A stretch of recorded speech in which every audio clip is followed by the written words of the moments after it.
Good morning बच्चों। चलिए निकालिए क्लास 8 थर्ड हिंदी। ठीक है, हम लोग लेसन नंबर 15 तक पढ़े। अब आइए लेसन नंबर 16 मित्तल की करामात। मित्तल की करामात पढ़े आज हम लोग। तो मित्तल एक बच्ची है। करामात मतलब कुछ ऐसा कार्य जो सामान्य व्यक्ति या सामान्य बच्चे नहीं कर सकते, विशेष कार्य,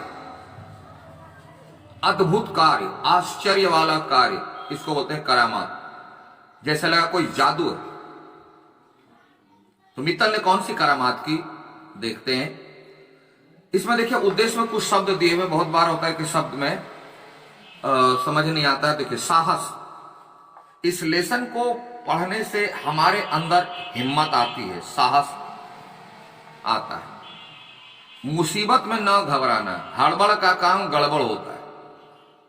प्रॉब्लम किसके जीवन में नहीं है। दुनिया में कोई भी ऐसा जीव नहीं है जिसके सामने समस्याएं नहीं हैं। तो जब हमको मालूम है कि समस्याएं हैं, रहेंगी, तो घबराने की जरूरत नहीं है। अपनी बुद्धि, अपने विवेक, अपनी क्षमता के अनुसार उसको सॉल्व करना है।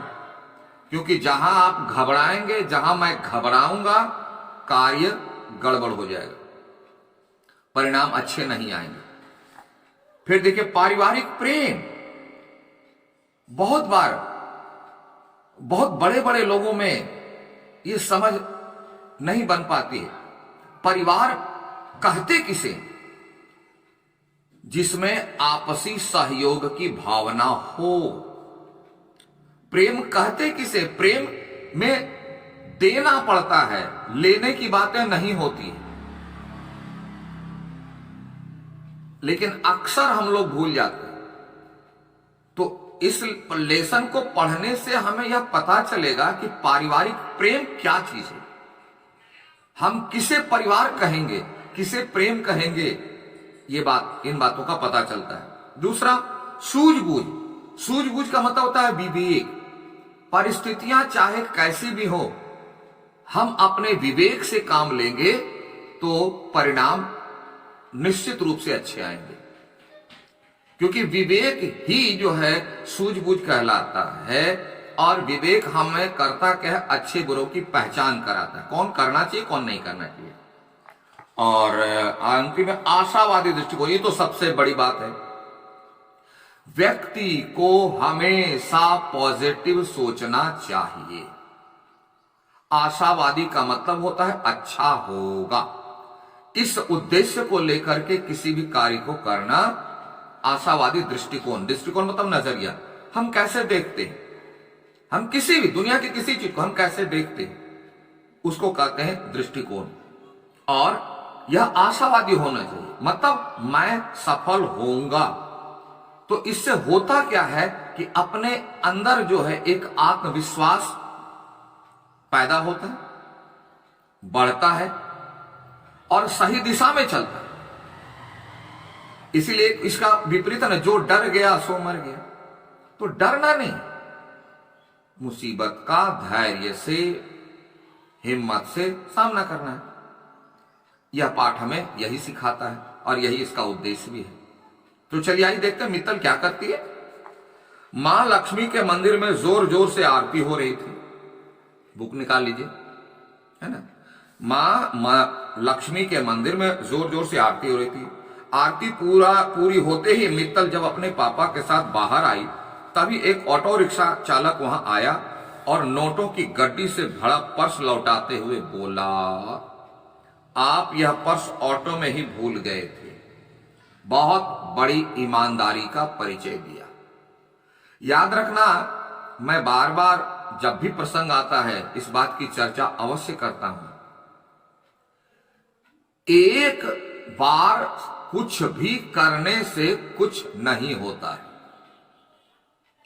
आप एक बार एक दिन पूरी किताब को पढ़ लीजिए, कुछ होने वाला नहीं। अगर ऐसा होता तो ईश्वर इतने बेवकूफ नहीं है। हम लोगों के पेट में थोड़ी सी जगह नहीं बनाता और ऐसा सिस्टम नहीं बनाता कि दिन में 4 बार खाइए, एक ही बार खा लेते पूरी जिंदगी फिनिश। बार बार खाना पड़ता है, बार बार काम करना पड़ता है, बार बार पढ़ना पड़ता है, लगातार पढ़ना पड़ता है। तो कहने का सीधा सा अर्थ है कि एक बार की ईमानदारी से सच्ची ईमानदारी या कोई भी कार्य सिद्ध नहीं होता है। लेकिन हम लोग इसे भूल जाते हैं। एक बार अगर कोई भी कुछ किया तो हम लोग तुरंत धारणा बना लेते हैं कि अमुक व्यक्ति बहुत अच्छा है। यह भ्रम है, यही यहां पर होता है।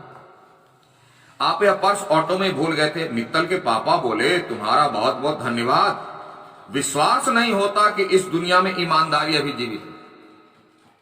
उनके मित्तल के पापा की धारणा क्या बनी? ये बहुत बड़ा ईमानदार व्यक्ति है और उसकी तुलना दुनिया से कर दी कि दुनिया में ऐसे व्यक्ति हैं, विश्वास नहीं हो रहा। मेरी बेटी की शादी है इसलिए मुझे रुपये लेकर बाजार जाना था। अपनी परेशानी बताते हुए बीच में ही मंदिर आया तो सोचा कि दर्शन करता चलूं, हो सकता है पैसे गिर गए होंगे पर्स। ऑटो वाले ने मित्तल के पापा की तरफ मुस्कुरा कर देखा और चला गया। मुस्कुरा कर देखने में बहुत रहस्य था। क्यों मुस्कुरा रहा था? क्या वह अपनी चालाकी पर मुस्कुरा रहा था या पापा की, मित्तल के पापा की खुशी को देखकर मुस्कुरा रहा था? यही तो पहचानने की चीज है और इसी की तो आज आवश्यकता है। आगे इसका भेद खुलता है उसके मुस्कुराहट का। उत्तर प्रदेश के झांसी में रहने वाली मित्तल पताड़िया 12 साल की थी। मित्तल पताड़िया, पताड़िया टाइटल है जैसे तपाड़िया, पताड़िया, अग्रवाल, पाल, ये सब टाइटल है। वह अपने माता पिता और बड़ी बहन के साथ रहती थी। परिवार का विवरण। मित्तल घर में सभी के साथ काम में हाथ बटाती थी, है ना। एक दिन मित्तल अपने पापा के साथ बाजार गई। बाजार में वही ऑटो वाला उन्हें फिर मिला। वह उन्हें ऑटो रिक्शा में बिठाकर बाजार तक ले गया। परिचय हो गया ना, एक बार ईमानदारी दिखाई, परिचय हो गया। लगा कि बहुत भला आदमी, ऐसा व्यक्ति दुनिया में मिलता कहां है, मुझे मिला है, मैं कितना लकी हूं। अब तक धीरे धीरे वह पापा का विश्वास जीत चुका था। ध्यान देना, यही विश्वास जीतना लोगों के मन में दूसरी तरफ ले जाता है। बहुत सारे ऐसे व्यक्ति होते हैं जो किसी का विश्वास जीतने के लिए 1, 2, 3, 4 बार कुछ अच्छा काम करते हैं ताकि उनके मन में उनके प्रति धारणा अच्छी बन जाए और 5वीं 6ठी बार उसे पूरा का पूरा धोखा देकर गायब हो जाए। बहुत सारी कहानियां, बहुत सारा न्यूज देखते होगे, नहीं तो अपने पेरेंट्स के पापा से एक्सपीरियंस ले लेना। बहुत सारे लोग ऐसे। तो हुआ यह कि बातों बातों में मित्तल के पापा ने उसे बताया कि कल उनके घर में शादी के लिए बाहर से मेहमान आ रहे हैं। क्योंकि जब व्यक्ति विश्वास जीत लेता है ना तो अपने दिल का राज बताना शुरू कर देते हैं। मैं आपको साफ साफ बता दूं, कुछ भी हो जाए, अपनी कमजोरी, बोलोगे सर मेरे में कोई कमजोरी नहीं, ऐसा हो नहीं सकता। दुनिया में आज तक कोई जन्म ही नहीं लिया जिसकी कमजोरी ना हो, है। किसी को मत बताना और अपना राज किसी को मत बताना। अगर बताना है एक ही व्यक्ति को बताना, अपने पेरेंट्स को, क्योंकि वो तुम्हारा कभी भला नहीं चाहते। क्यों? आप उन्हीं के हिस्से हो। दूसरा, मत बताना।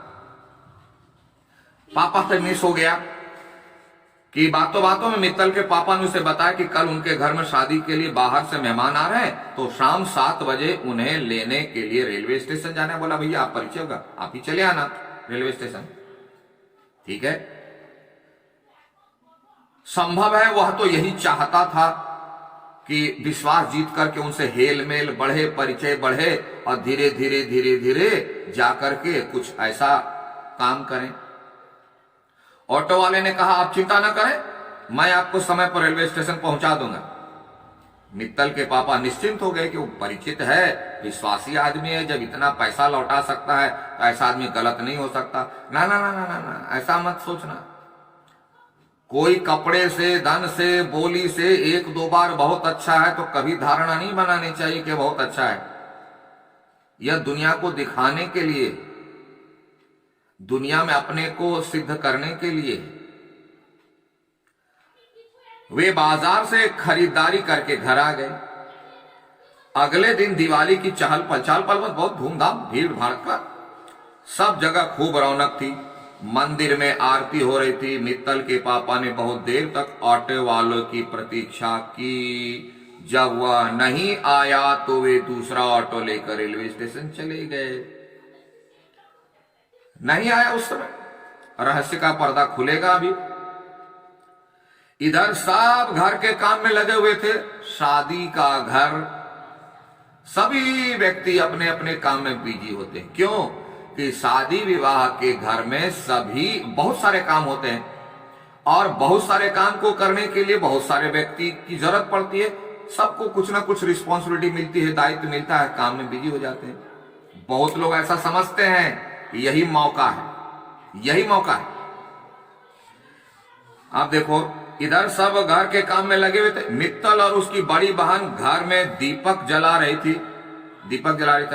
मां ने मित्तल की बड़ी बहन को पड़ोस में किसी काम से भेज दिया। मैंने पहले बताया शादी विवाह के घर में बहुत सारे काम होते। अब मित्तल अकेली घर में दीपक लगा रही थी, दीपक जला रही थी, अकेली बच गई।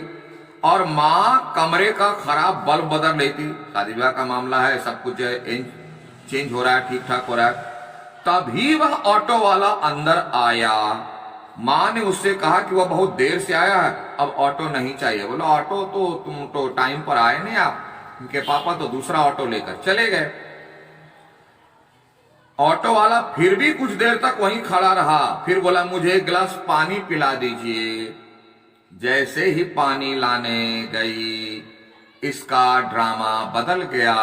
इसके भीतर का असली रूप सामने आया। अब असली व्यक्ति, असली स्वभाव इसका सामने आ गया। अब ये क्या है देखेंगे हम लोग अगले क्लास में। तब तक के लिए thank you, have a nice day.